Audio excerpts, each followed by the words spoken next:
Shalom, roi et reine du royaume de Dieu, je suis Jean-Claude Dogo de Rich Ministries, bienvenue au caviar spirituel. Vous savez, ici, sur notre chaîne Rich Ministries, plus vous nous écoutez, plus vous vous rendez compte de la raison pour laquelle le Seigneur Jésus a dit qu'il sera plus facile à un chameau de passer par le trou d'une aiguille qu'à un riche de rentrer dans le royaume de Dieu. Nous faisons la suite du message que nous avons eu le Shabbat dernier, qui est les abominations impensables. Donc le Shabbat dernier, nous avons parlé de la pédophilie et de la pédopornographie. Aujourd'hui, dans la deuxième partie, nous voyons le racisme. C'est vraiment une abomination impensable. Le Seigneur n'avait pas pensé que, bien vrai qu'il est omniscient, il savait que ça allait arriver de toute façon, mais il n'a pas jugé nécessaire de mettre des propos racistes, des comportements racistes, de mentionner le racisme dans la Bible. Donc, lorsque nous parlons d'abominations impensables, c'est simplement des abominations qui ne sont pas mentionnées dans la Bible, comme vous pouvez le comprendre et comme vous l'avez compris si vous avez suivi la vidéo du Shabbat dernier. Alors, nous allons ouvrir nos Bibles, bien-aimés, dans le livre de Cantique des Cantiques, chapitre 1, versets 5 à 6, et je lis: « Je suis noire, mais je suis belle, fille de Jérusalem, comme les tentes de Kédar, comme les pavillons de Salomon. » Nous allons lire un deuxième passage, 1 Samuel chapitre 16.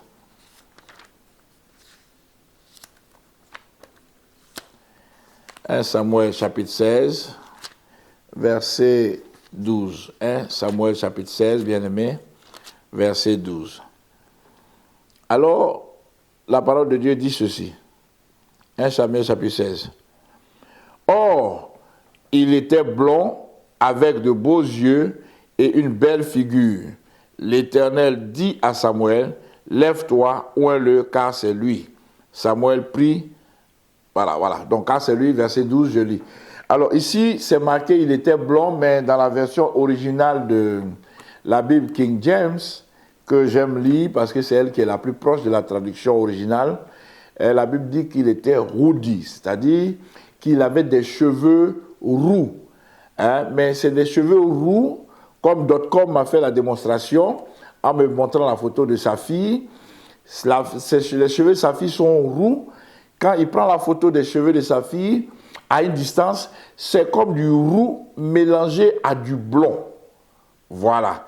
Donc, si vous voyez le blond, ce n'est pas forcément vrai, mais là, ce qui est vrai, ce qui est plus proche de la vérité, c'est que c'est des cheveux roux qui peuvent être mélangés à du blond. Donc, il m'a dit aussi que lorsque on approche la photo, la caméra de la tête de sa fille, des cheveux de sa fille, tu vois que du roux. Mais quand tu l'éloignes, c'est un mélange du roux et du blond. Et ça peut suggérer que Saül ait été noir ou ait été blanc. Peu importe, le Seigneur n'en fait pas un cas. Nous allons voir un troisième passage, bien-aimé, en Actes des Apôtres, chapitre 21, verset 38. Actes des Apôtres, chapitre 21, verset 38. Nous allons voir, verset 38, alors, je lis. « Tu n'es donc pas cet Égyptien qui s'est révolté dernièrement et qui a amené dans le désert 4000 brigands. » Alors, c'était le tribun qui posait la question à Paul, qui demandait s'il n'était pas l'Égyptien. Ça veut dire, ça suggère que Paul était noir. Bien-aimé, mais cela n'avait aucune espèce d'importance. L'importance que les hommes actuellement apportent ou portent à la peau, à la couleur de la peau, ce n'est vraiment rien. Et ce n'est d'autant plus rien que le Seigneur n'en a même pas fait cas comme un problème. Ça ne devrait même pas être un problème sociétal, un problème sociologique. Ça ne devrait pas être un problème pour quelqu'un. Donc, bien aimé, si vous avez décidé d'être raciste, c'est votre problème parce que si vous êtes blanc et que vous pensez que les Noirs sont des sous-hommes ou ne sont pas des hommes, c'est vous qui vous trompez parce que Obama a été votre président. Donc vous avez été sous un sous-homme ou sous quelqu'un qui n'est pas un homme, un animal.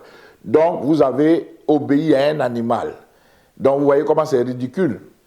Obama est un noir, il a dirigé le monde entier en tant que président des États-Unis. Donc nous n'avons pas besoin de demander la permission à quelqu'un pour savoir si les Noirs sont des hommes ou pas, parce que nous les Noirs, nous savons que nous sommes des hommes, puisque Dieu a dit qu'il a créé l'homme à son image et à sa ressemblance.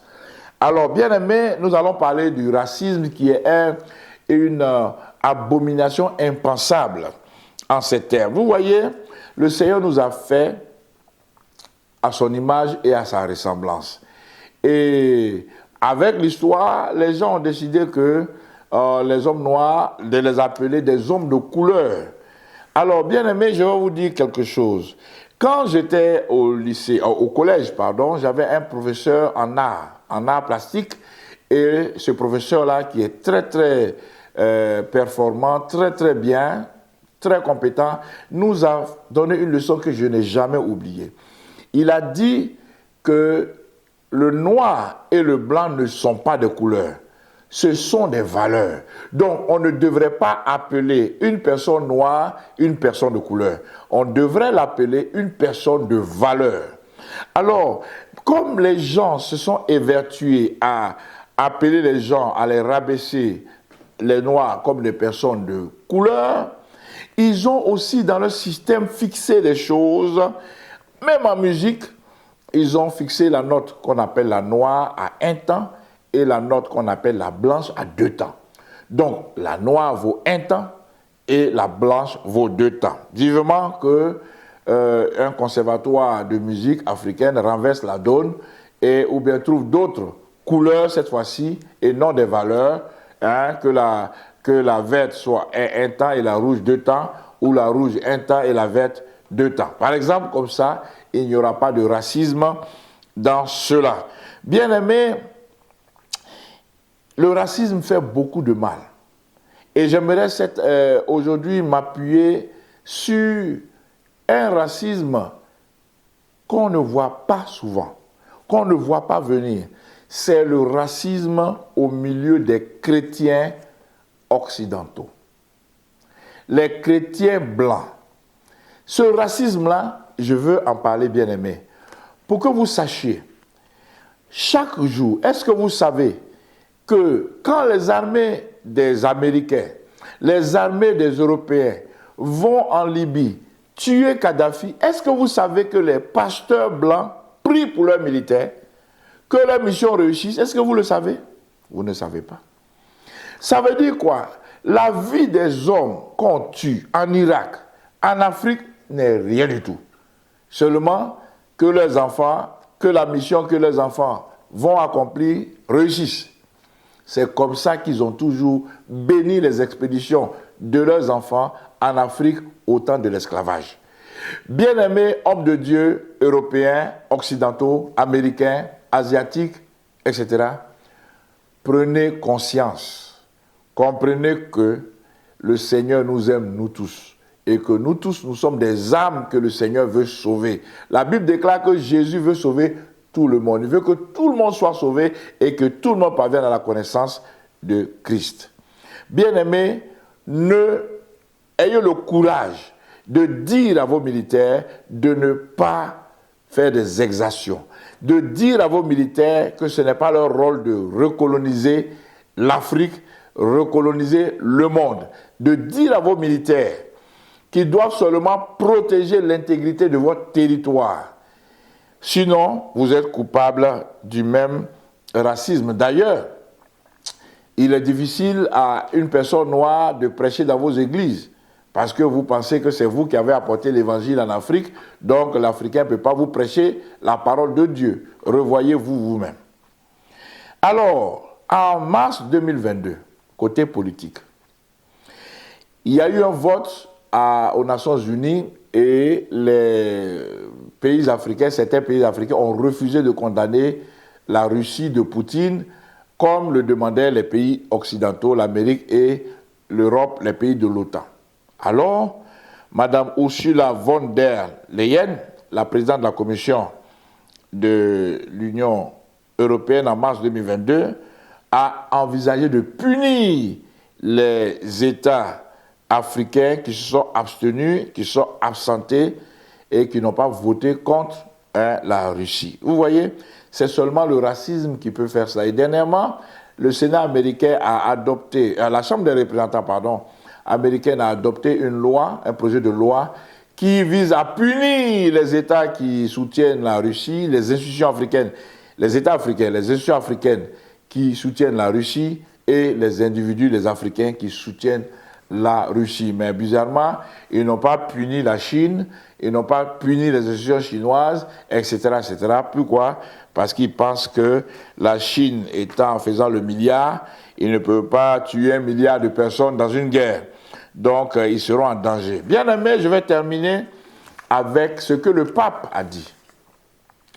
Le pape, par rapport au statut qui ont les églises catholiques dans le monde entier, c'est le statut de la Vierge Marie, de la représentation de la Vierge Marie et de l'enfant Jésus, dans le monde entier, ce sont des statues représentés par des Blancs, mais au Vatican même, Marie est noire et Jésus est noir. Alors, voici ce qu'il a dit, le pape François, en 2020. Nous supposons sa blancheur de peau, je prends des parties, mais en réalité, les écrits ne comportent ni photo, ni selfie de Jésus. Le mystère est donc entier. Il se pourrait bien qu'il soit noir de peau. C'est le pape François qui dit qu'il se pourrait que Jésus soit noir de peau, et je dis amen à ça parce que Jésus même est noir de peau. Aussitôt, son premier secrétaire a modéré les propos du pape en expliquant que jusqu'à présent, au contraire, jusqu'à preuve du contraire, dans une société dominée par les Blancs, on considère tout de même la blancheur de peau de Jésus en premier lieu. En premier lieu, cependant, il est possible qu'il ait effectivement été noir de peau. Bien aimé, si vous ne comprenez pas, c'est des tours diplomatiques, sachez que ils sont en train de confesser à demi-mot que Jésus est noir. Donc, mais comme pour le moment ce sont les Occidentaux qui gouvernent le monde, ils ont blanchi la peau de Jésus. C'est ce que le pape est en train de dire à demi-mot. Donc pour vous dire quoi, bien aimé? Pour vous dire qu'il ne faut pas être raciste. Dieu n'a pas fait de la couleur de peau un problème. Il n'a pas fait de la couleur de peau un problème. Mais ceux qui gouvernent le monde en ce moment, qui sont en majorité des Blancs, en font un problème au point de casser le nez du pharaon sur la pyramide, sur toutes les pyramides dans le monde entier. Et il n'y a personne qui dit, mais attends, pourquoi les pyramides n'ont pas de nez normaux? Pourquoi leur nez est cassé? Parce qu'on veut cacher le nez des Noirs qui est sur pharaon. Cette image les gêne. Cette image les gêne. L'Afrique est toujours présentée comme un continent pauvre, alors que l'Afrique regorge toutes les richesses. Pétrole, gaz, eau, name it, coltan, diamant, or. Nous sommes les plus riches, mais on nous fait croire que nous sommes les plus pauvres. Le racisme n'est pas la voie, n'est pas la solution. Abordez avec respect les autres peuples du monde. Demandez, vous recevrez, dit la Bible, le Seigneur vous aidera, mais pas avec le racisme. Je prie que le Seigneur donne la sagesse aux dirigeants du monde, à l'État profond, à ceux qui croient être les maîtres du monde en ce moment, d'un monde unipolaire. Dieu merci, ce monde, à partir du 24 février 2022, est devenu multipolaire. Plusieurs pôles vont décider. l'Afrique indépendante, l'Asie indépendante, l'Europe indépendante, l'Amérique indépendante vont décider ensemble, dans le Moyen-Orient indépendant, vont décider ensemble dans une compréhension mutuelle et dans un respect mutuel. Que Dieu vous bénisse. Sachez que Jésus revient bientôt. Maranatha, Shalom, Letraot.